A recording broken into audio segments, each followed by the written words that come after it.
Walang napagkasunduan sa Bicameral Conference Committee kaugnay po ng panukalang legislated wage hike para sa mga minimum wage earners sa pribadong sektor.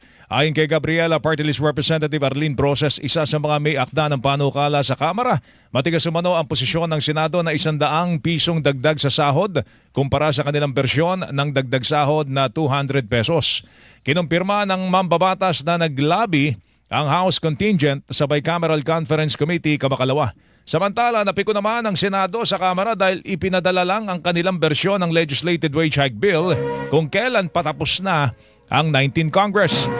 Noong February 2024 pa lumusot sa Senado ang panukalang 100 pesos legislated wage hike. Gate ni Senate President Francis Escudero, wala na silang oras para sa Bicameral Conference at ng Senado at Kamara kung saan pinag-iisa ang mga panukala. Doon pa rin umano nila iniapila ang National Wage Coalition sa House Committee on Labor and Employment na i-adopt na lamang ng Kamara ang 100 peso legislated wage hike bill ng Senado.